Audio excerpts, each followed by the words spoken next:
Ya, Bismillah. Sebelumnya ada berapa tolibat Umi yang belum memiliki kitab, maksudnya belum datang kitabnya? Satu orang saja Umi Rini di Hong Kong. Atau yang Oh, lainnya sudah. ya sudah ya. Katanya sih Eh, pekan depan udah sampai di apa di mana itunya udah sampai tinggal beliau belum ngambil ke agennya aja kayaknya.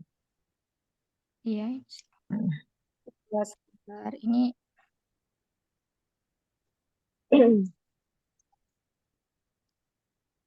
Insya Allah pekan depan sudah bisa ya, ada bukunya. ya Insya Allah ya. Ya, Tayyib, kita untuk apa namanya membakar semangat kita lagi. Kenapa kita harus belajar bahasa Arab hari ini? Kita akan perkenalan dulu ya tentang kewajiban kita. Mengapa kita harus belajar bahasa Arab gitu ya. Rumah hati ini kok. Oke. Oh.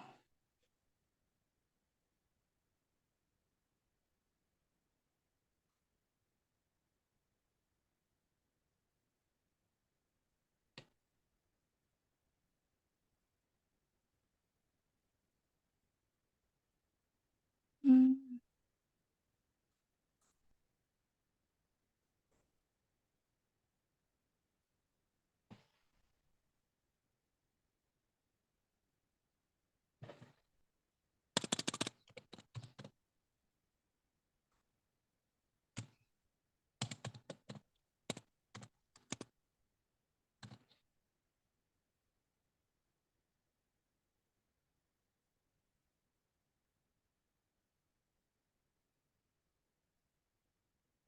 Mana tadi?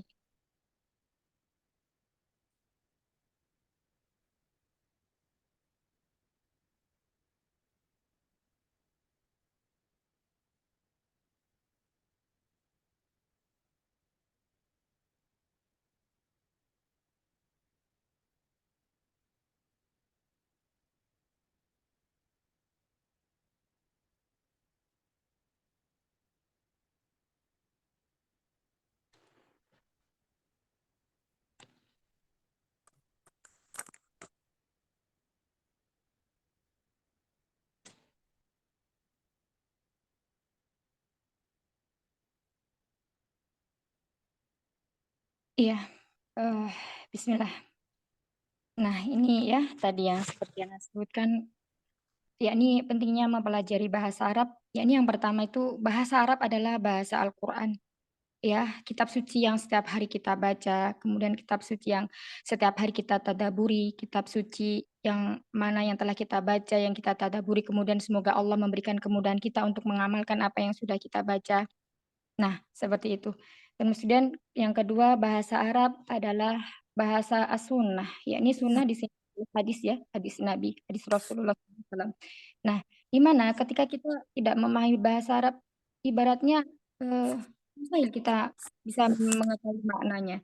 Kenapa dalam hadis itu Abu Hurairah? Kenapa Abu Hurairah-nya itu taknya berharokat fathah? Nah, itu semuanya nanti juga dibahas dalam struktur bahasa Arab seperti itu. Terus kemudian misalnya kola Nabi Sallallahu Alaihi Wasallam, kola Nabiyu. Kenapa Nabiyu di situ nabinya berharokat yu, yaknya berharokat domah. Nah, itu semuanya juga insya Allah nanti kita akan pelajari. Kemudian yang ketiga, bahasa Arab itu juga bahasa Nabi kita Sallallahu Alaihi Wasallam. Kalau kita mencintai Nabi kita, maka kita juga harus belajar bahasanya. Ya, seperti itu. Ya, Terus Ustazah. kemudian bahasa Arab adalah bahasa para sahabat Nabi yang mulia, yang mana kita juga diwajibkan untuk mencintai para sahabat ya, karena sahabat adalah orang yang mulia. Nah, ini maaf ya, ini Al-Quran tulisan Arabnya apa namanya jadinya jadi agak berantakan seperti ini ya. Kita lihat di dalam surat Yusuf ayat 2. Inna anzalnahu Qur'anan Arabiyya la'allakum ta'qilun ya. Mengapa harus belajar bahasa Arab? Karena sesungguhnya kami Allah berkata telah jadikan Al-Quran itu dalam bahasa Arab supaya kalian memikirkannya. Ya, ta'kilun la'allakum ta'kilun, La'al supaya kalian mau memikirkannya. Nah, seperti itu. Memikirkannya artinya di sini kita disuruh mempelajari apa-apa bahasa dari Al-Qur'an tersebut. Terus kemudian di sini Ibnu Katsir rahimahullah menjelaskan berkata dalam menjelaskan ayat tersebut itu karena bahasa Arab adalah bahasa yang paling fasih, bahasa yang paling jelas, paling luas maknanya dan paling banyak mengungkapkan makna yang dapat menenangkan jiwa. Ya, bahasa Arab itu seperti itu. Terus oleh karenanya kitab yang paling mulia ini yakni Al-Qur'an diturunkan dengan bahasa yang paling mulia ya. Karena Al-Quran merupakan kitab yang paling mulia, maka bahasa yang digunakan juga bahasa yang paling mulia. Nah, setidaknya itu yang bisa menjadikan motivasi untuk kita mengapa kita harus belajar bahasa Arab. Terus Arab. kemudian lagi ada dalil dalam Al-Quran lagi di surat Asy-Syu'ara ayat 192 sampai 195. Nanti dibaca sendiri ya, Umahat ya, biar tidak terlalu panjang. Dan sesungguhnya Al-Quran ini benar-benar diturunkan oleh pencipta semesta alam. Dia Al-Quran ya, dia kembali. Nah, nanti kita kembali belajar tentang domir juga. Nah, dia di sini itu adalah domir namanya ya kata kata apa domir Umahat yang udah belajar? Kata ganti. Nah, iya kata ganti ya. Dia Hmm. dibawa turun oleh Ar-Ruh Al-Amin yakni Jibril ke dalam hatimu. Hatimu sini Nabi kita tercinta Muhammad SAW agar kamu menjadi salah seorang di antara orang-orang yang memberi peringatan dengan bahasa Arab yang jelas. Bilisanil Arabi mubin ya, bahasa Arab yang jelas. Nah, itu ada di surat Asy-Syu'ara ayat 109. Asy-Syu'ara 192 sampai 196.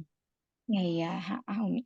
Terus kemudian saya Abdurrahman Asy'adi menjelaskan atau mentafsirkan ayat tersebut seperti ini. Bahasa Arab adalah bahasa yang paling mulia.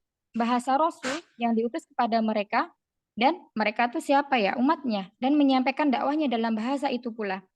Bahasa yang jelas dan gamblang. Kemudian renungkanlah bagaimana berkumpulnya keutamaan yang baik ini. Al-Quran adalah kitab yang paling mulia. Diturunkan melalui malaikat yang paling mulia pula. Diturunkan kepada manusia yang utama pula. Dimasukkan ke dalam bagian tubuh yang paling utama yakni apa? Kolbun hati. Ya, ini itu kolbun itu hati. Kalau jamaknya seperti apa? Ya kalau dalam bahasa Arab itu misalnya kolbun itu satu benda atau satu saja. Nanti kalau jamaknya ada lagi kulub. 10. Nah, seperti itu. Itu luasnya bahasa Arab ya. Kemudian untuk disampaikan kepada umat yang paling utama. Jadi ya kita banyak bersyukur karena kita dikatakan Allah adalah umat yang paling utama dengan bahasa yang paling utama dan paling fasih yakni bahasa Arab yang jelas. Seperti itu ya. Kemudian Syekhul Islam Ibnu Taimiyah juga berkata, dan sesungguhnya bahasa Arab itu sendiri bagian dari agama. Ya, jadi kalau merupakan bagian dari agama itu merupakan apa? Kewajiban untuk kita mempelajarinya. Walaupun nggak sampai mahir, tapi paling tidak kita mengetahui dasarnya. Ya, seperti apa itu unsur penyusun kalimat, apa itu fiil, apa itu isim, apa itu huruf.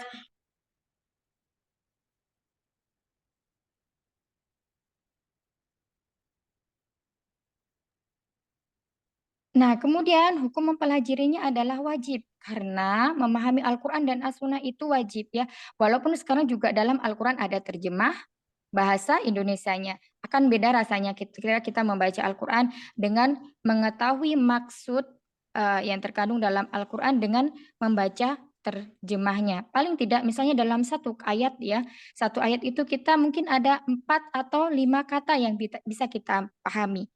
Nah, seperti itu.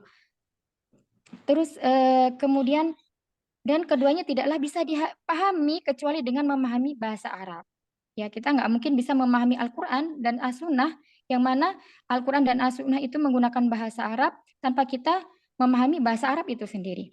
Nah, hal ini sesuai dengan kaidah di dalam ilmu usul fikih, sebuah kewajiban yang tidak akan sempurna atau pelaksanaannya kecuali dengan melakukan sesuatu yang lain. Maka sesuatu yang lain tersebut hukumnya juga menjadi wajib, ya.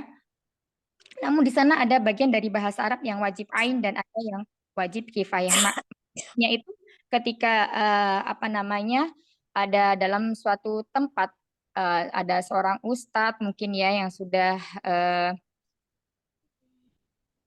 mempelajari bahasa Arab secara keseluruhan maka gugur kewajiban orang-orang yang ada di situ. Tapi di sini wajib ainnya ini adalah ketika kita untuk apa namanya berusaha memahami bacaan sholat, Al-Quran dan Sunnah. Nah, kemudian keutamaan kita mempelajari bahasa Arab. Ya, salah satunya Syekhul Islam Ibnu Taimiyah rahimahullah berkata, bahasa Arab adalah syiar Islam dan syiar kaum muslimin. Ya, artinya di dalam syiar tersebut ya kita harus apa namanya mengagungkan syiar tersebut ya, seperti puasa. Nah, seperti itu juga. Terus kemudian yang kedua, dengan mempelajari bahasa Arab, nah di sini ya yang sudah kita bahas tadi, akan lebih mudah dalam menghafalkan, memahami, mengajarkan dan mengamalkan isi dari Al-Quran. Yang pertama, akan mudah memahami lafaz-lafaz dalam sholat. Ya, kemudian eh, doa-doa juga dalam sholat. Nah, ketika kita sujud, kita disunahkan untuk memperbanyak doa ya, memperbanyak doa ketika sujud. Itu dari sujud rakaat pertama, kedua, ketiga maupun keempat itu jika sholat-sholat yang 4 rakaat ya. Nah, tidak hanya berdoa dalam akhirnya saja di akhir sujud, tidak. Tapi di awal di rakaat pertama, kedua, ketiga dan keempat ya, perbanyak doa di situ. Terus kemudian dengan mempelajari bahasa Arab akan mudah pula dalam memahami hadis-hadis Nabi Shallallahu Alaihi Wasallam, menghafalkannya, menjelaskannya serta mengamalkannya. Kemudian keutamaan belajar bahasa Arab, eh, orang yang paham bahasa Arab, terutama paham kaidah-kaidah dalam ilmu nahwu, akan semakin mudah memahami Islam daripada yang tidak mempelajarinya sama sekali, ya. Nah, seperti itu. Jadi akan beda rasanya orang yang pernah atau mau atau sedang belajar bahasa Arab dengan orang yang belum atau tidak mau. Kebanyakan tidak mau di sini itu mereka memikirkan, oh betapa sulitnya belajar bahasa Arab. Ya, sekarang bahasa Jepang itu kurang sulit apa coba, tapi tetap ada orang yang belajar bahasa Jepang ya, tulisannya yang, Masya Allah. Nah, seperti itu. Ya, Musina. Ya, ya tulisannya seperti itu, tapi Masya Allah itu mudah. Oh, ada orang yang mempelajarinya dan bisa dan mampu gitu ya. Nah, apalagi bahasa Arab yang kita gunakan sehari-hari, membaca Quran ya, membaca Al-Quran walaupun kita tidak berbicara dengan bahasa Arab. Yang terpenting itu tadi, mengetahui kaidah-kaidah umum, belajar tentang ilmu nahu ya, belajar bahasa Arab tentang ilmu nahu. Untuk apa? Untuk memahami sholat dan memahami Al-Quran, serta memahami sunnah dan kitab-kitab para ulama. Terus kemudian yang keempat, nah yang tadi ya udah dijelaskan ya, bahasa Arab itu bahasa yang lembut dan lebih mengenakkan hati. Coba kalau kita mendengar orang bercakap bahasa Arab itu kayaknya tentram gitu ya, maksudnya selain Al-Quran ya, kalau Al-Quran justru memang memang sudah Allah katakan menenteramkan jiwa. Nah ini bahasa Arab itu sendiri, walaupun kita nggak tahu maknanya, itu kita mendengarkan enak. Nah ini ya, tadi Ibnu Katsir juga menjelaskan tentang surat Yusuf yang ayat kedua tadi, karena bahasa Arab adalah bahasa yang paling fasih, paling jelas, paling luas kosakatanya, dan paling banyak mengandung makna yang menenteramkan jiwa. Contohnya jalasa. Jalasa itu artinya duduk. Nah, jalasa di sini memiliki 14 tasrif. Ya, itu diajarkan dalam apa ilmu sorof ya, mempelajari perubahan bentuk dari satu kata ke kata lain. Ya, kalau bahasa Indonesia duduk ya duduk aja gitu kan, nggak ada ini. Nah, kalau dalam bahasa Arab itu untuk satu orang laki-laki duduk itu ada sendiri jalasa. Kemudian kalau dua orang laki-laki sedang duduk, jalasa. Kemudian tiga orang laki-laki sedang duduk, jalasu. Nah, seperti itu dan seterusnya. Ya, itu tadi eh ini sumbernya tadi anak ambil dari rumaiso.com dan muslim.org.id ya, belum Anda cantumkan karena buru-buru. Tidak sempat mencantumkan. Terus kemudian lagi untuk mempelajari bahasa Arab, yang pertama kita butuhkan adalah ketekunan ya. ketekunan. Terutama yang pertama doa. Ya, berdoa sama Allah semoga Allah menguatkan kita untuk istiqomah belajar bahasa Arab. Ya karena nggak mudah, Umahat. Nggak mudah, maksudnya nggak mudah itu prosesnya ya. Kita melihatnya, aduh bukunya ini tebal banget gitu. Terus kemudian, aduh kok ada ini apa sih gitu. eh apa? Jadi kayak banyak-banyak bisikan-bisikan syaiton ya yang mengganggu kita supaya kita itu tidak fokus, tidak belajar, tidak belajar bahasa Arab. Kemudian orang yang Allah mudahkan belajar bahasa Arab itu insya Allah eh, akalnya itu terasah ya, karena dia selalu mengasah setiap hari itu memikirkan ini ayat ini seperti apa, proses pembentukan katanya seperti apa, ini di sini ini terkandung apa seperti itu.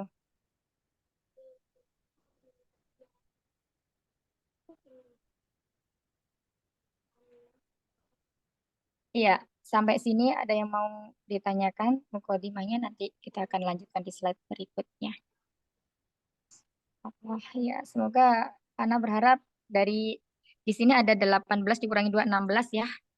16 peserta atau terlibat yang ada di sini, semoga nanti bisa eh apa mengikuti di tahap pertama ya. Nanti ini buku ini, kitab ini akan kita bagi menjadi 3 tahap insya Allah ya.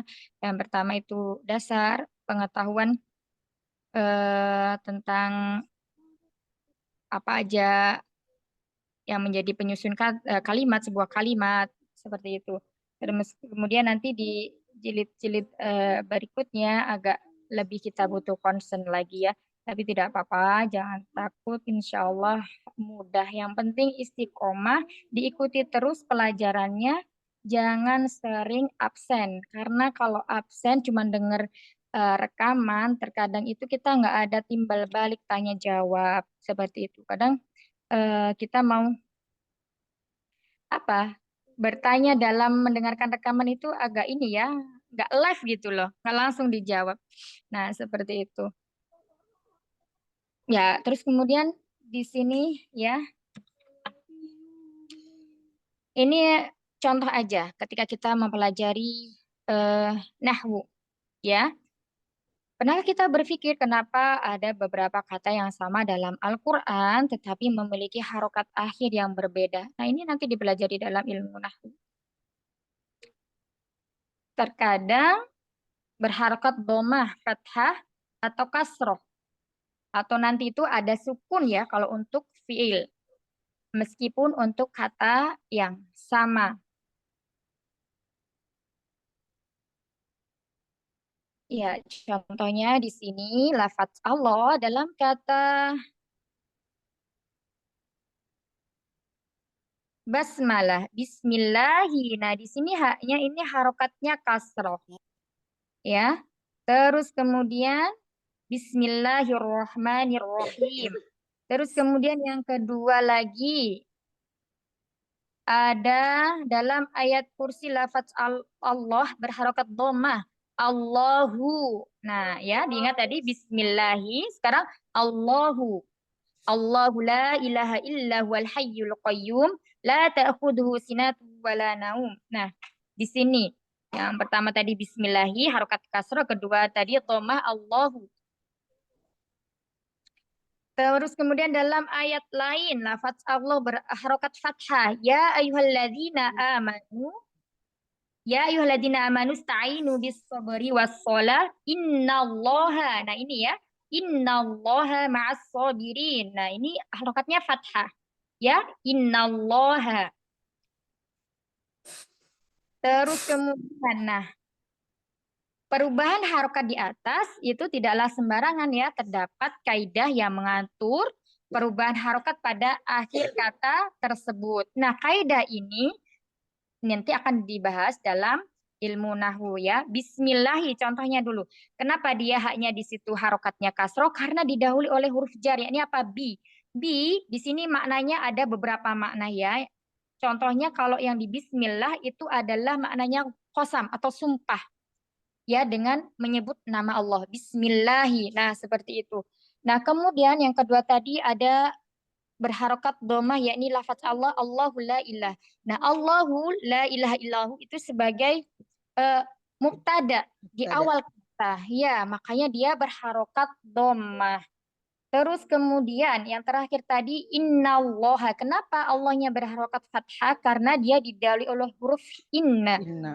Inna itu adalah huruf yang memansubkan isim dan merofakkan khobar ya. Jadi sini Allah itu sebagai isim dari inna, maka dia berharokat fathah.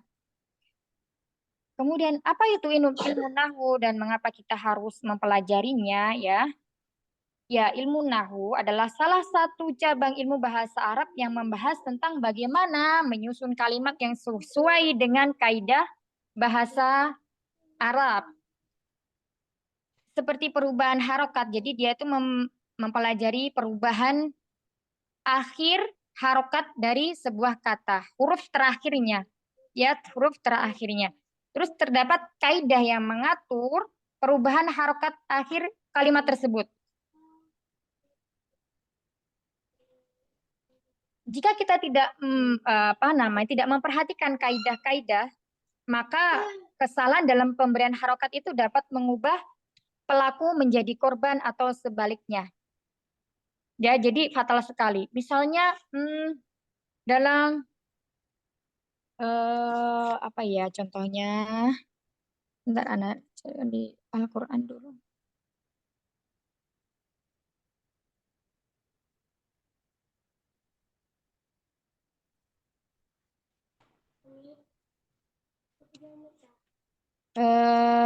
Sebentar.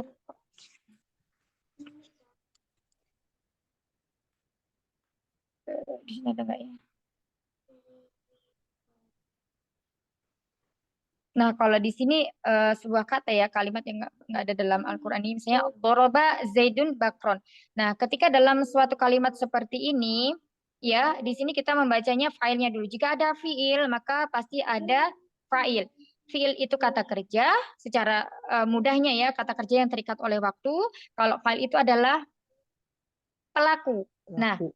kemudian kalau maf'ul bi itu orang yang dikenakan pekerjaan. Itu apa namanya kalau dalam bahasa Indonesia? Apa Umi? Objek ya. Objek ya, betul objek karena aku terlupa. Terlupa ya, objek ya. Nah, itu namanya maf'ul bih. Nah, di sini Zaid telah memukul Bakar. Kemudian apabila dirubah misalnya Zaidun Bakrun Doroba Bakrun Zaidan. Di sini berubah ya. Jadi Bakar telah memukul Zaid. Itu kalau harokatnya berbeda. Ya, maksudnya itu si Zaidnya yang harusnya memukul Bakar. Tapi ketika Zaidnya di sini berharokat fathah, maka dia akan berubah pula maknanya. Yang tadinya Zaid sebagai pelaku, maka di sini ketika Zaidnya berharokat fathah, dia berubah menjadi korbannya. Nah, itu ya kesalahan dalam memberikan harokat pada akhir kata, maka juga bisa menyebabkan berubahnya atau berbedanya kedudukan kata tersebut. Ah, ini ada dalam Al-Quran. Laqad khalaqnal insana fi kabad. Nah, laqad khalaqnal insana. Insana di sini sebagai apa? Sebagai maf'ul bi objek. Sungguhnya kami khalaqna di sini Allah menciptakan manusia dalam keadaan susah payah, tapi ketika kita salah membacanya, misalnya nih, huruf nunnya kita baca dengan dhammah. Laqad khalaqnal Insan. kanu kabad. Ini artinya fatal sekali. Sesungguhnya manusia telah menciptakan kami dalam keadaan susah payah. Fatal sekali artinya ya. Nah, terkadang kita kalau hafalan itu ketika kita lupa alurnya ya, alurnya ini siapa yang menjadi pelaku, ini siapa yang menjadi objek. Nah, bisa seperti ini. Ya, itu bagi orang-orang yang misalnya di Qadarullah hafalannya lemah, tapi ketika dia paham bahasa Arab, kaidah bahasa Arab, nah itu sangat membantu sekali. Jadi dia tahu urutannya. Oh, ini sebagai fa'il, ini sebagai maf'ul bih atau objeknya. Oh, ini sebagai subjeknya. Oh, ini kata kerjanya. Kata kerjanya di awal. Kemudian setelah itu ada fa'ilnya. Fa'ilnya merupakan fa'il domir mutasil yang bersambung dengan fiil. Kemudian di sini fa'il apa namanya maf'ul bihnya berada setelah fa'il. Nah, seperti itu ya. Ini contoh ininya saja. Nah, kalau kita memahami kaidah bahasa Arab, insya Allah tidak akan terjadi seperti ini. Tidak akan terjadi salah harokat.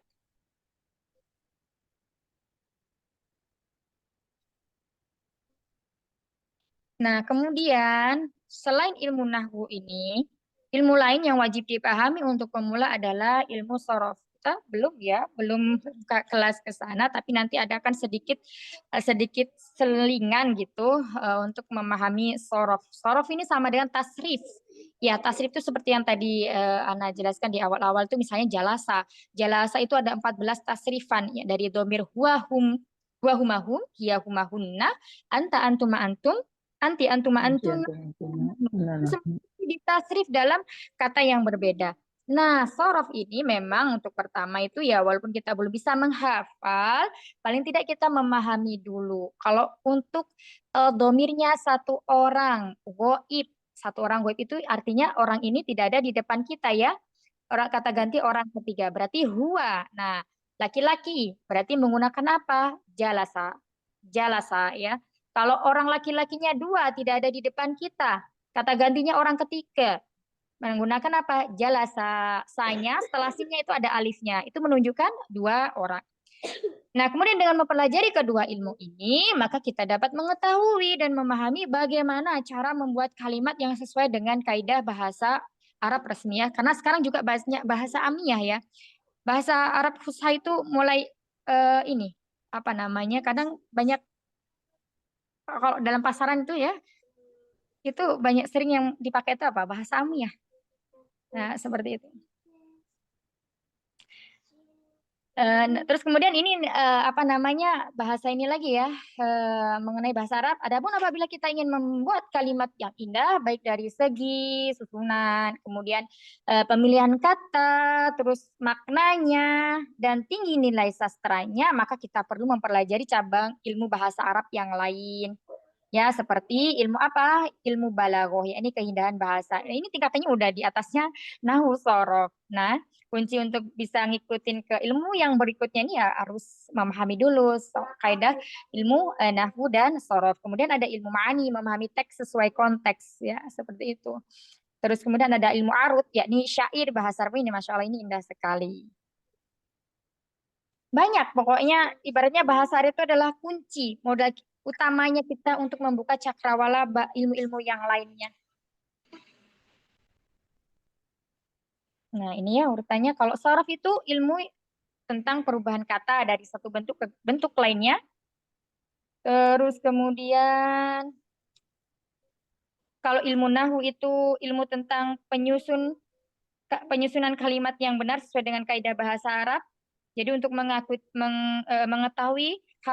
harokat akhir suatu kata, nah ini dipelajari dalam ilmu nahwu. Kemudian kalau balago tadi adalah ilmu keindahan bahasa ya, tentang keindahan bahasa, ma'ani tentang eh, memahami teks suatu konteks. Terus kemudian ilmu arut itu tentang bahasa syair bahasa Arab. Nah, kalau ini perbedaan antara ilmu nahwu dan ilmu sorof.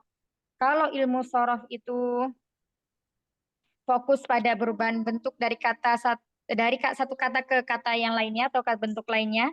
Ya dari jalasa, jalasa, jalasu, jalasat, jalasata, jalasna, jalasta, jalastuma, jalastum, jalasti, jelas tuh jalastuna, jelas tuh jelas tuh jalastuma, nah, jalastuna, jelas jalastu, tuh jelas jalasna. nah. Nah, itu. Itu ya. Nah, itu adalah namanya tasrif. Nah, kalau ilmu nahu seperti apa ya? Seperti tadi yang udah dijelaskan ya. Fokus bagaimana merangkai kata menjadi sebuah kalimat yang sempurna dari segi susunan kata, kemudian perubahan akhir setiap kata, Nah, perubahan akhir dari setiap kata ini namanya disebut i'rab. Gitu ya, Umahat. Insya Allah ini mukadimahnya anak aja 45 menit yang ngobrol. Sekarang silakan Umahat jika ada yang mau ditanyakan. Insya Allah. Bagaimana? Apakah sudah ada ketertarikan untuk melanjutkan belajar? Insya Allah. Insya Insya Allah Allah lanjut Ustazah. Umi. Ustazah. Orasinya ini menggebu-gebu ini. Mudahan tolibatnya juga sama. Amin ya Allah. Amin ya Allah. Bismillah, insya Allah. Semoga Belajar dunia Ustazah. Silahkan kalau ada yang mau didiskusikan sebelum pekan depan kita terjun langsung ke dunia nahu.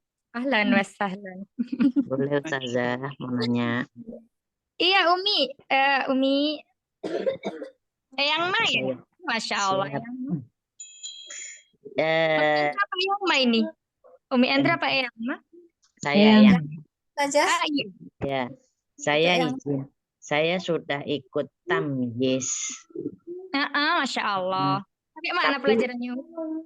Tapi saya masih masih banyak kekurangannya karena memang di tamyiz tidak dibedah seperti ini gitu. Jadi Masya makanya Allah. Makanya saya ingin belajar lagi untuk ini Masya supaya Allah. saya bisa nyambung karena saya masih kalau ikut tamjiz masih istilahnya masih lihat buku sana, lihat buku sini. Jadi Masya masih belum Allah. bisa hafal, bisa menyelesaikan kalimat itu belum bisa, apalagi kalau untuk KSDU-nya apa masih istilahnya masih banyak nyontek Masya gitu. Allah. Lah Makanya bangsa.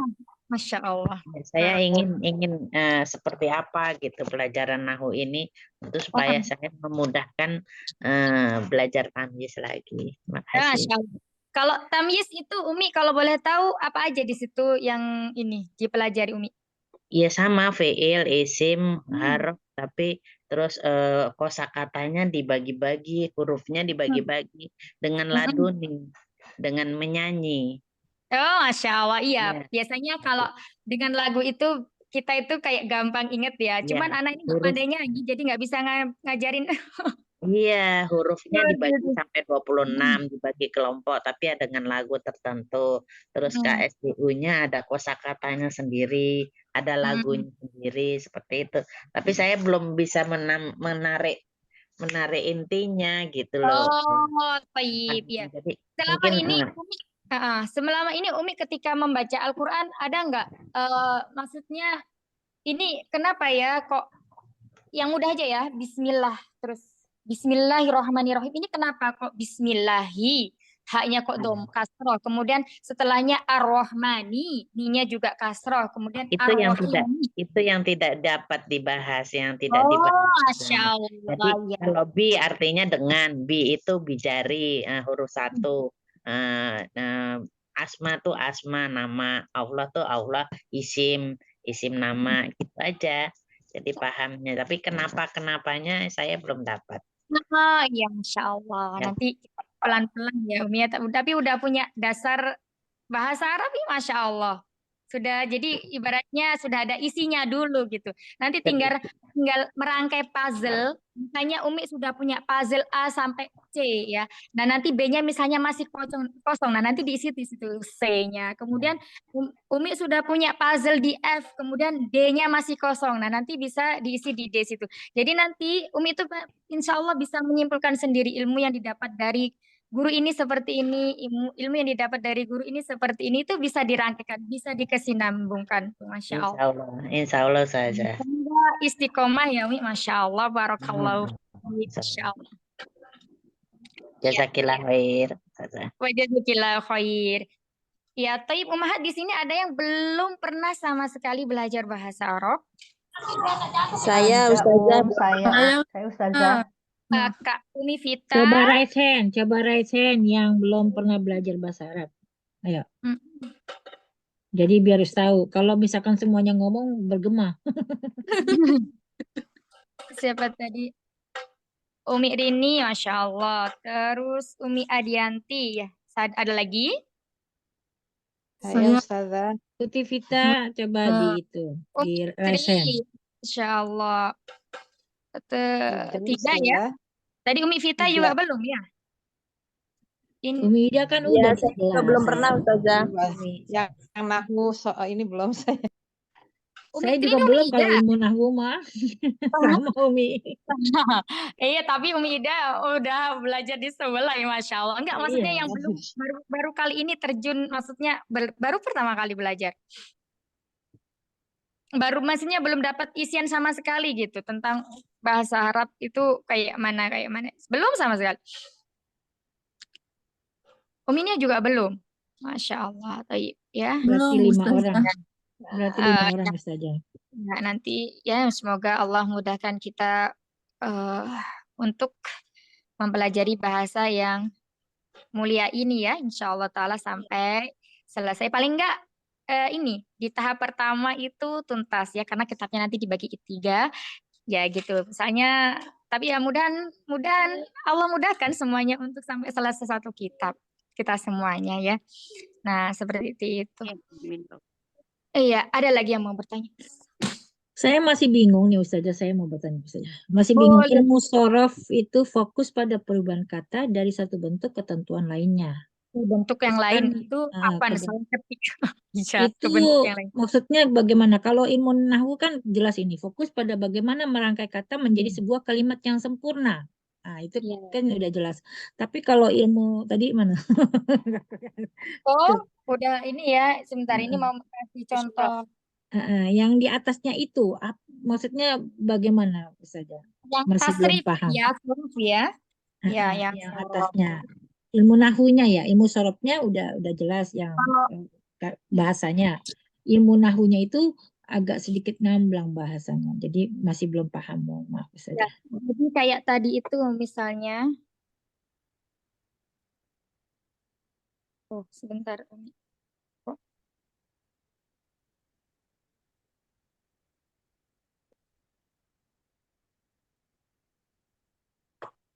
Oh, nggak muncul ya ininya,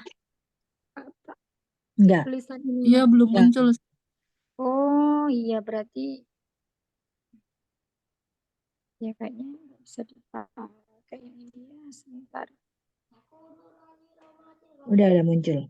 Udah. Oh ya sudah, tapi berarti harus pakai ini aja. Bentar ya, maaf. Jadi kita ilmu nahwu ya. Ilmu nahwu tuh seperti ini. Misalnya tadi kata lafaz Allah. Bismillahi ya. Fokus pada hak yang berharokat kasroh.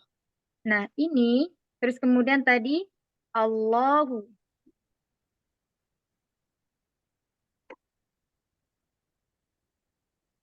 Allah misalnya Allah khalaqal insana gitu ya. Allah.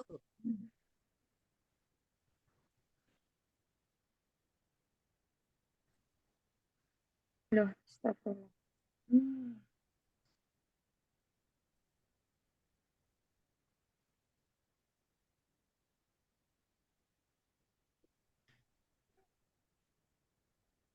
Ini sepertinya nggak bisa dipakai, maaf. Sebentar.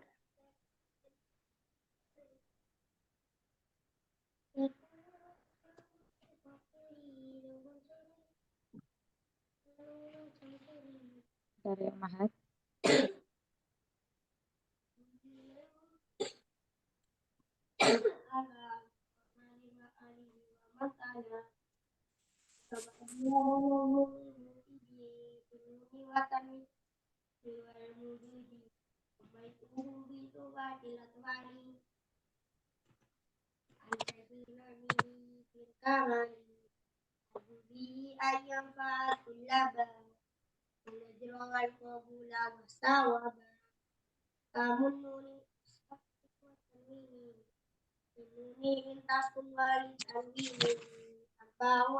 Nah, misalnya kayak gini ya.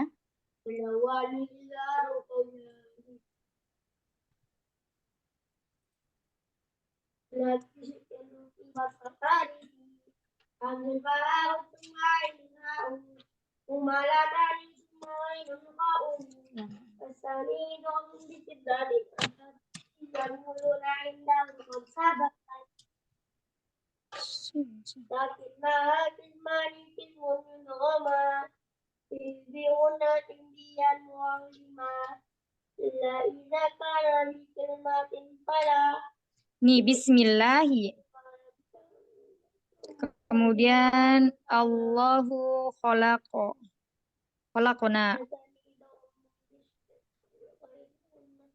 Kemudian tadi innallaha ma'as sabirin.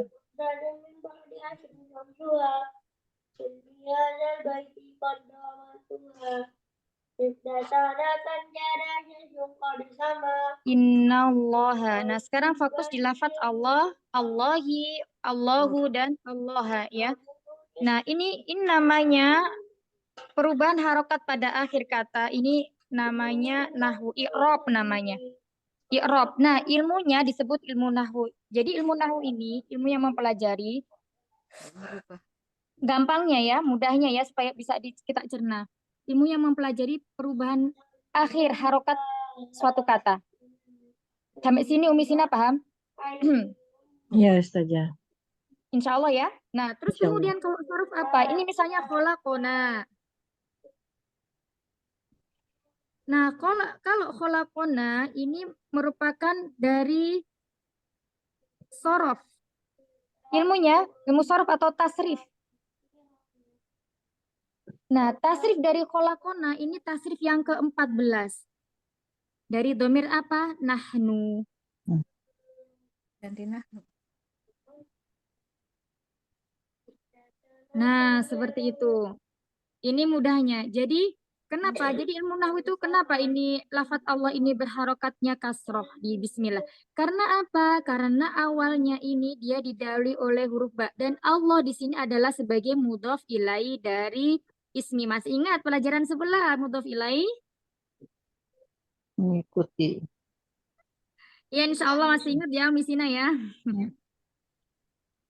Nah, kemudian Allahu ini tentang mubtada khobar. Ya, jika ada isim ma'rifah di awal kata, maka dia adalah jumlah ismiyah. Jumlah ismiyah mubtada khobar. Yang pertama mubtada, yang kedua khobarnya ini berupa fi'il. Allahu adalah mubtadanya. Masih ingat ya? Nah, kalau yang terakhir ini, innallaha ini belum kita pelajari memang. Nanti itu kalau di Durusul Lughah itu jilid keberapa ya?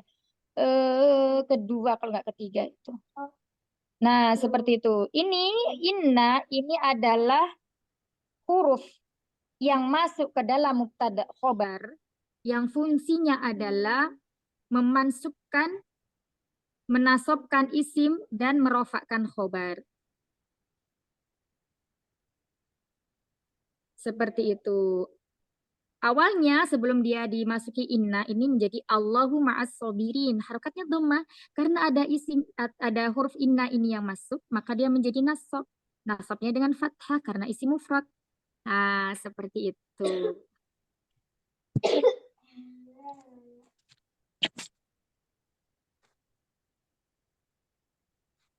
Gitu ya. Umi Sina, udah ada gambaran? Insya Allah. Sahabat Masya semua Allah. bagaimana? Sahabat semua? Ya. Hai, Tisina. Masya Allah. Ustazah Sudah mau paham? tanya. Ukti siapa? Umi Anis apa Ukti ini? Ya, boleh dua-duanya. Udah umi-umi juga. Oh, Masya Allah. Punya dua pertanyaan Ustazah.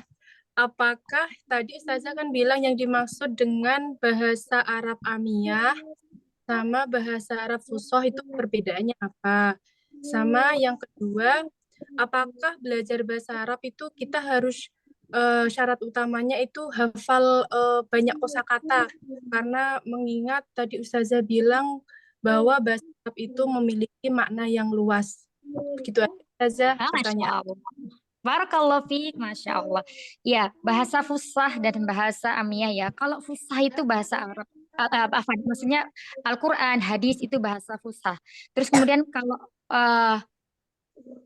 orang Arab asli ya, orang Arab asli masih menjaga bahasa fusah itu ya seperti struktur katanya seperti di Al-Quran, seperti di Al-Hadis kayak gitu. Mudahan ada gambaran ya. Nah, kalau bahasa amiyah itu misalnya apa ya? Nah, kalau air itu kan Kalau dalam bahasa Amiyah itu sebentar, Ana itu kalau nggak salah ingat karena nggak mengikuti bahasa Amiyah ya. Moya, moya itu air. Kalau bahasa Amiyahnya seperti itu dan bahasa Amiyah ini tidak ada dalam Al-Quran. Oh, berarti kayak bahasa baku sama tidak baku gitu. Betul, betul ya. Bahasa baku dan tidak baku. Jadi misalnya kalau bahasa Amiyah itu kayak bahasa daerahnya. Jadi masing-masing daerah itu di Arab itu berbeda. Ada di Mesir, terus habis itu Yaman, terus kemudian bangsa-bangsa apa namanya Arab-Arab yang lain ya, misalnya di Suriah dan mana itu memiliki bahasa Amiyah masing-masing. Jadi mereka bertemunya itu ya saling memahaminya dengan bahasa Arab yang fusah, yang internasional ibaratnya seperti itu, yang bisa dipahami sama karena belum tentu orang Mesir, Amiyah Mesir itu sama dengan Amiyahnya misalnya mana Yaman gitu ya. Nah, seperti itu. Terus kemudian yang kedua tadi pertanyaannya menghafalkan kosakata ya. Kalau menghafalkan kosakata, kalau kita memang concernnya untuk berbicara ya, belajar apa namanya percakapan ya, hiwar. Nah, itu memang kita harus banyak kosakatanya. Tapi kalau untuk belajar nahwu itu nanti akan berproses cara menghafalnya. Kadang kita menghafalkannya itu hafal-hafal aja, kayak hafalnya itu ngambang gitu loh. Jadi ini penggunaannya gimana gitu. Kurang kurang kurang paham maksudnya kata ini misalnya ya, ngafalinnya cuman gini. Apa buku, kitabun, kursi, kursiyun, meja, maktabun, pulpen, kolamun.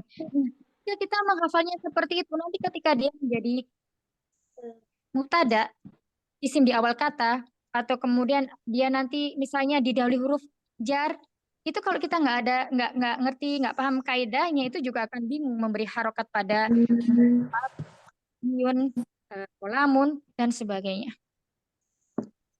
Nah, seperti itu. Tadi siapa?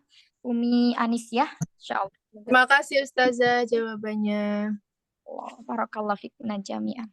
Taib Ummahat, kita cukupkan dulu ya hari ini insyaallah halaqahnya. Insya Allah kita ketemu lagi pekan depan sudah memasuki materi yang pertama. Semoga Allah mudahkan dan istiqomahkan kita untuk mempelajari bahasa Arab supaya kita apa? Supaya kita bisa memahami bacaan sholat kita, memahami Al-Quran, memahami Al-Hadis, kemudian memahami kitab para ulama insya Allah Ta'ala. Itu tadi yang Ana sampaikan, juga nasihat untuk Ana pribadi ya. Semoga ada baiknya dan kemudian diambil manfaatnya untuk umat semuanya, saling menguatkan, saling mendoakan satu sama lain supaya kita istiqomah di jalan menuntut ilmu ini. Baik, kita cukupkan dengan hamdalah dan doa kafaratul majelis. Alhamdulillahirabbil alamin. Allahumma wa bihamdika